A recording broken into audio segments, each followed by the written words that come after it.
नमस्कार, बंसल न्यूज देख रहे हैं आप। प्राइम टाइम में आप सभी का स्वागत। मैं हूं आपके साथ विजय कुमार पंड्या। खबरों की शुरुआत करते हैं। सबसे पहले बात दिल्ली की करते हैं। विधानसभा चुनाव में हार के बाद सोनिया गांधी ने एक बड़ा और मजबूत फैसला लिया है। कांग्रेस अध्यक्ष सोनिया गांधी ने इस्तीफे मांग लिए हैं। 5 राज्यों के प्रदेश अध्यक्षों को इस्तीफा देने के लिए कहा गया है। उन 5 राज्यों में कौन? यूपी, उत्तराखंड, पंजाब, गोवा और मणिपुर के पीसीसी अध्यक्षों से इस्तीफा मांगा गया है।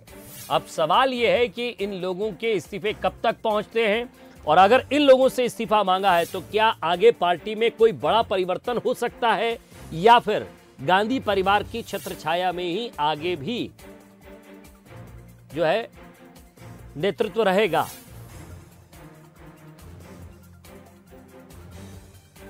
तो बड़ी खबर आपको बता रहे हैं। सोनिया गांधी ने एक बड़ी कार्रवाई की है, या ये कहें कि एक बड़ा चेंज किया है कांग्रेस के अंदर। तत्काल एक आदेश दिया है, इस्तीफे मांग लिए हैं। 5 राज्य जहां चुनाव थे वहां के सभी प्रदेश अध्यक्षों को इस्तीफा देने के लिए कहा गया। मीडिया इंचार्ज रणदीप सिंह सुरजेवाला ने इस बात की पुष्टि की है।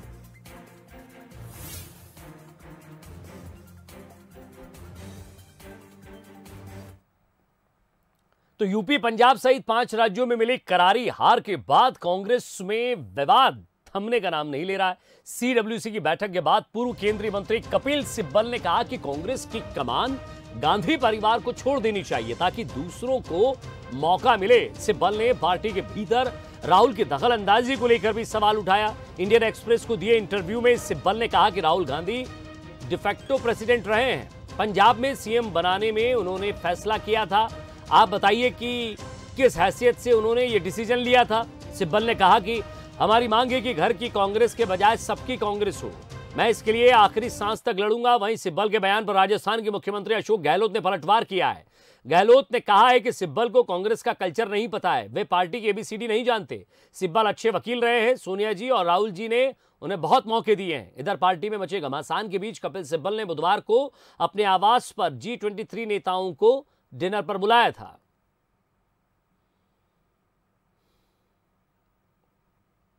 तो दूसरों को मौका मिले, ये कपिल सिब्बल ने कहा है। दूसरों को मौका मिले यानी क्या?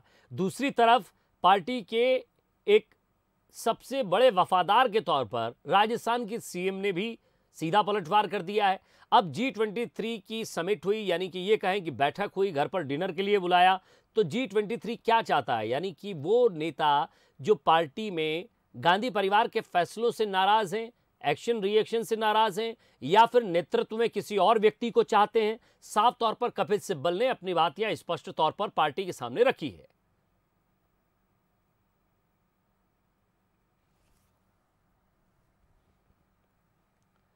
बीजेपी संसदीय दल की बैठक में पीएम मोदी ने बीजेपी सांसदों से कहा है कि मेरे कहने पर आपके बच्चों के टिकट कटे। उन्होंने वंशवाद को लोकतंत्र के लिए बड़ा खतरा भी बताया। सवाल यही है कि क्या वंशवाद पर प्रहार के मूल में नई राजनीति है, या ये पॉलिटिकल रिफॉर्म की ओर भी इशारा है? अब पॉलिटिक्स रिफॉर्म की पहल नए राह की ओर बीजेपी रही चल। परिवारवाद पर पीएम मोदी का प्रहार। एमपी में भी बहस जोरदार। देश में नई राजनीति की बातें बहुत होती है, लेकिन पहल करने की जब बात आती है तो बीजेपी के अलावा दूसरा कोई दल दिखता नहीं। जातीय राजनीति को विकास परक राजनीति में बदलने के बाद अब बीजेपी वंशवाद की बेल छांटने की ओर बढ़ चुकी है।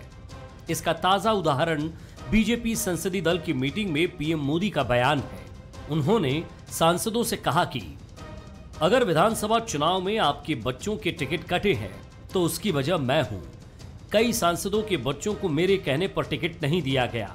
मेरा मानना है कि वंशवाद लोकतंत्र के लिए सबसे बड़ा खतरा है। मोदी के इस बयान पर फिर से परिवारवाद पर बहस गरमा गई है। देश ही नहीं, मध्य प्रदेश में भी इस पर चर्चा शुरू हो गई है। प्रधानमंत्री जी हमेशा परिवारवाद के खिलाफ रहे और इसकी शुरुआत उन्होंने अपने घर से की है कि उनके घर में इतना बड़ा परिवार होने के बावजूद कई भाई बहन भतीजे हैं, उन्होंने कभी राजनीतिक जीवन में उनको आने नहीं दिया है। इनसे जाति वैमनस्य भी पैदा होता है और देश की एकता अखंडता भी कमजोर होती है और लोकतंत्र को ये खतरा है।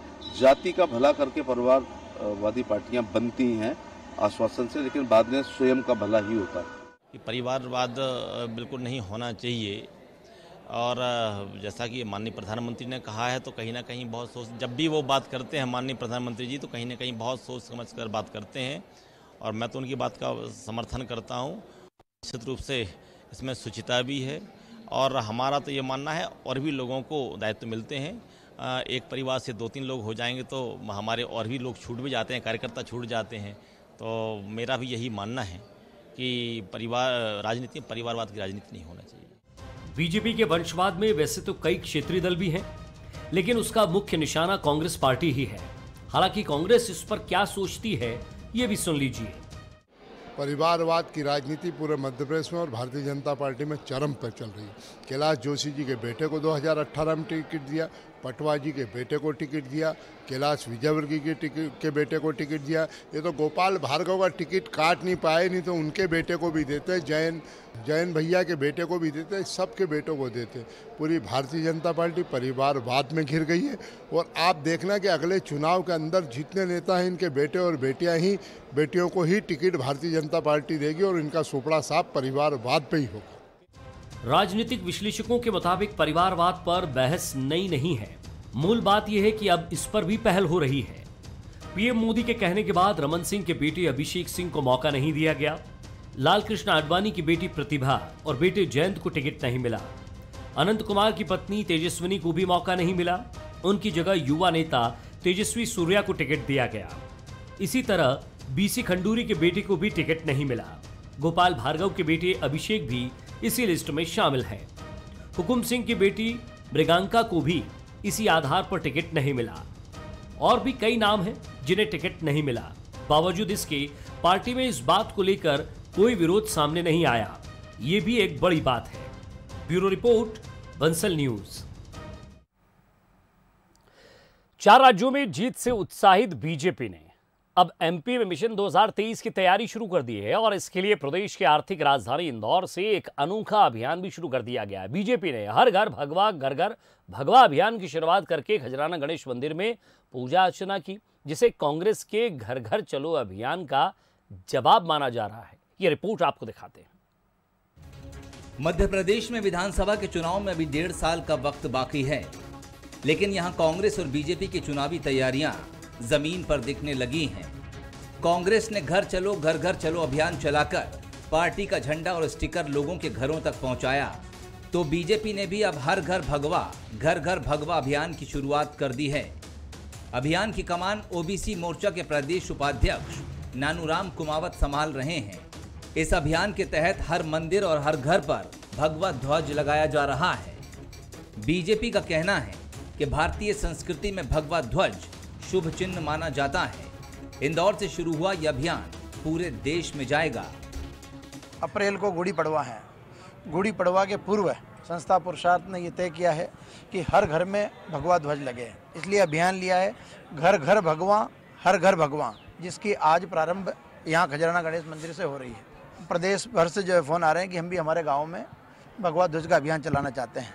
ऐसा लक्ष्य लिया है कि संस्था के अधिकृत माध्यम से 1 लाख से अधिक परिवारों में भगवा ध्वज लगाएंगे। बाकी जगह सभी रहवासी संगठनों को, अन्य संस्थाओं को, सबको जोड़कर उनके माध्यम से हम घर घर भगवा लगाएंगे। बीजेपी के हर घर भगवा अभियान पर कांग्रेस तंज कस रही है।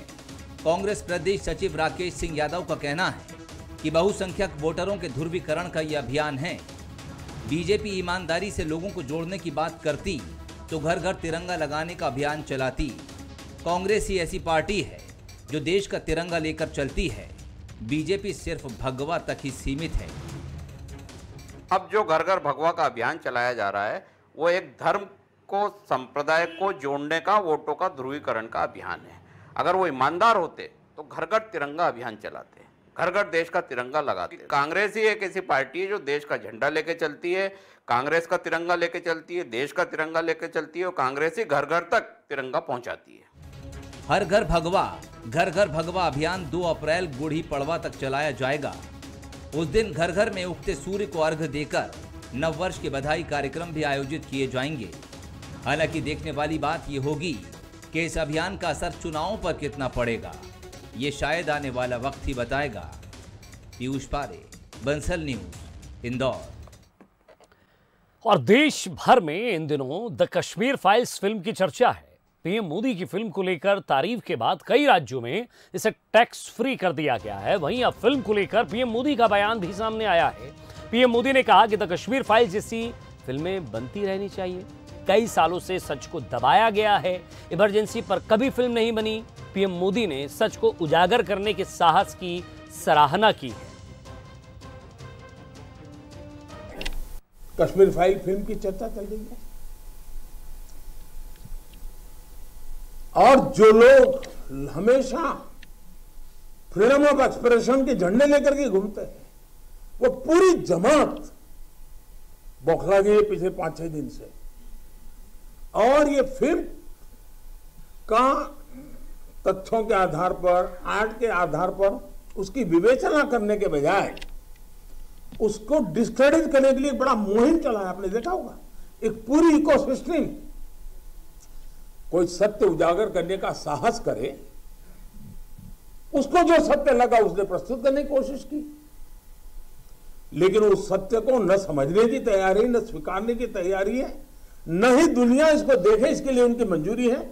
जिस प्रकार का षड्यंत्र पिछले 5-6 दिन से चल रहा है। मेरा विषय कोई फिल्म नहीं है,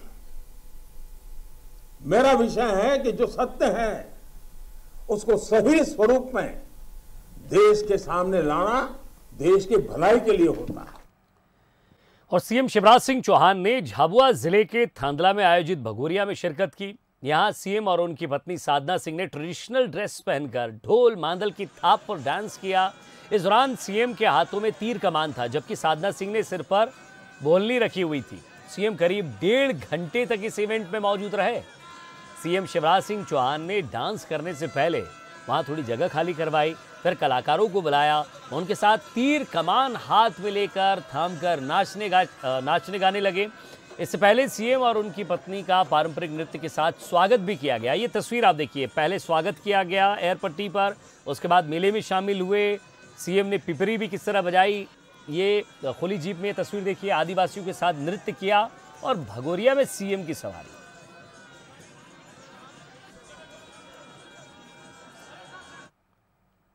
टाइम में और छत्तीसगढ़ के गरियाबंद से एक बड़ी खबर मिल रही है। सड़क हादसे में 4 लोगों की मौत हो गई है। बताया जा रहा है कि ट्रैक्टर पलटने से यह हादसा हुआ है।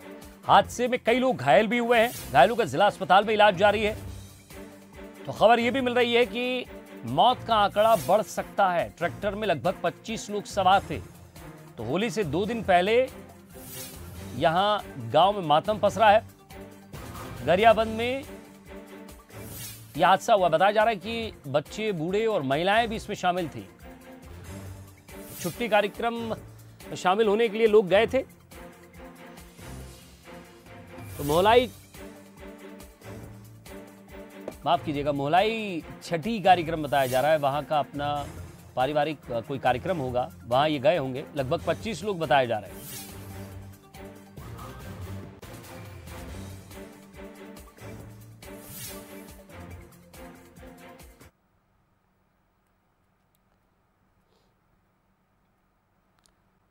हिजाब विवाद पर मंगलवार को कर्नाटक हाईकोर्ट ने अपना अहम फैसला सुनाया। कोर्ट ने छात्राओं की याचिका को खारिज करते हुए कहा कि छात्र स्कूल ड्रेस पहनने से इनकार नहीं कर सकते। इस फैसले पर बीजेपी, कांग्रेस समेत कई लोगों की प्रतिक्रिया भी सामने आई है। हिजाब पर हाईकोर्ट का फैसला। कर्नाटक हाईकोर्ट ने खारिज की याचिका। हिजाब इस्लाम का नहीं, अनिवार्य हिस्सा। अब सुप्रीम कोर्ट जाएगा मामला। हिजाब को लेकर करीब 2.5 महीने से घमासान जारी था। अब इस मामले पर कर्नाटक हाईकोर्ट ने फैसला सुना दिया है। हाईकोर्ट ने मुस्लिम लड़कियों की याचिका खारिज कर दी है। कोर्ट ने कर्नाटक के स्कूल, कॉलेजों में हिजाब पहनने की इजाजत नहीं दी है, यानी हिजाब पर बैन अभी बरकरार रहेगा। फैसले में हाईकोर्ट ने 2 अहम बातें कही। पहली ये कि हिजाब इस्लाम का अनिवार्य हिस्सा नहीं है। दूसरी बात ये कि स्टूडेंट्स स्कूल या कॉलेज की यूनिफॉर्म पहनने से इनकार नहीं कर सकते। वहीं बीजेपी ने हाईकोर्ट के फैसले का स्वागत किया है। जो हाईकोर्ट का निर्णय है, सबको पालन करके एक शांति का माहौल बना के रखना है और जो छात्र जो है उनका मूलभूत काम है अध्ययन करना, ज्ञानार्जन करना, यही काम है। इसलिए सब छोड़ के अच्छे एक माहौल में, न हिंदू न मुस्लिम न कोई जातिवाद नहीं है, कुछ नहीं है, सब मिलके एक होके हम सब पढ़ाई करें और कोई इसके बाद इसका विवाद न हो जाए, यही मैं प्रार्थना सबसे संबंधित लोगों से करता हूँ। वहीं हाईकोर्ट के फैसले पर समाज के विभिन्न वर्गों से भी राय आ रही है। ड्रेस के साथ साथ हिजाब पहनना भी, ये तो आपकी चॉइस के ऊपर डिपेंड करता है कि अपन साथ में क्या पहने। हाँ, क्लास के अंदर चाहे अपन हिजाब वेयर करें, जैसे आपकी स्कूल ड्रेस से मैचिंग अपन हिजाब वेयर कर सकते। हिजाब पहनी हुई लड़कियां निकलती हैं, वहाँ लड़कों की, गैर मर्दों की नज़रें नीचे हो जाती हैं, क्योंकि हम इसमें रिस्पेक्टफुल फील करते हैं। ये हमारा हिजाब हमको बहुत रिस्पेक्ट देता है और हम इसमें कुछ शर्मिंदा वगैरह कुछ नहीं होते और हम यूनिफॉर्म के साथ हिजाब पहनने में हमें कोई परेशानी नहीं। कर्नाटक हाईकोर्ट ने मुस्लिम लड़कियों की जिस याचिका को खारिज किया, आखिर ये मामला कैसे कोर्ट तक पहुंचा, अब ये समझ लीजिए। दरअसल कर्नाटक में हिजाब को लेकर विवाद की शुरुआत जनवरी में हुई थी। यहां कुंडापुरा के एक सरकारी कॉलेज में 6 छात्राओं ने हिजाब पहनकर कॉलेज में एंट्री ली थी। कॉलेज प्रशासन ने छात्राओं को हिजाब पहनने के लिए मना किया था, लेकिन वे फिर भी पहनकर आ गई थी। इसके बाद लड़कियों ने कॉलेज प्रशासन के खिलाफ विरोध दर्ज किया था। कर्नाटक से लेकर पूरे देश भर में हिजाब को लेकर विवाद शुरू हुआ। स्कूलों में हिजाब के समर्थन और विरोध में प्रदर्शन होने लगे, यहां तक कि मामला सड़क से कोर्ट तक पहुंच गया। इधर कोर्ट के फैसले के बाद कांग्रेस विधायक आरिफ मसूद ने सुप्रीम कोर्ट जाने की बात कही। मैंने अभी पूरा फैसला पढ़ा नहीं है, लेकिन निश्चित रूप से अगर ऐसा उन्होंने कहा है तो इसके लिए हम लोग सुप्रीम कोर्ट जाएंगे, उसको मानेंगे नहीं, क्योंकि सर ढकना बच्चियों के लिए लाजिम है, इस्लाम का एक फरीजा है और उसको रोकना नहीं चाहिए। इसमें 2 फैसले ये आए हैं, 2 पॉइंट। एक तो इस्लाम जो हिजाब है वो इस्लाम का हिस्सा नहीं है, और दूसरा स्कूल कॉलेज में जो ड्रेस कोड लागू है उसी ड्रेस कोड को फॉलो करते हुए स्कूल कॉलेज जाना पड़ेगा। उसके लिए तो हमने भी कभी मना नहीं करा। स्कूल या कॉलेज का कोई ड्रेस कोड है तो बिल्कुल फॉलो करें, लेकिन सर ढकना और उसको नहीं ढकना ये असल इशू है और इसके ऊपर हम लोग सुप्रीम कोर्ट जाएंगे। तो क्या आपको जागरूकता भी करेंगे कि लोगों के बीच में, चाहे मुस्लिम कम्युनिटीज के बीच में? जागरूकता की आवश्यकता नहीं है, सबको मालूम है, सब लड़कियों को मालूम है कि सर ढकना चाहिए, और जो लड़कियां नहीं ढकती है तो उस पर कोई एतराज बंद। देखिए, इस्लाम ने कहीं बंधन नहीं लगाया, जबरदस्ती नहीं करी, एक अपनी राइट्स बता के छोड़ दिया। हिजाब को लेकर देश भर में सियासत भी खूब हुई। मामला भले ही कर्नाटक से शुरू हुआ था, लेकिन बयानबाजी देश भर में देखने को मिली। अब कर्नाटक हाईकोर्ट के फैसले को सुप्रीम कोर्ट में चुनौती देने की बात कही जा रही है। Bureau report, Bansal news.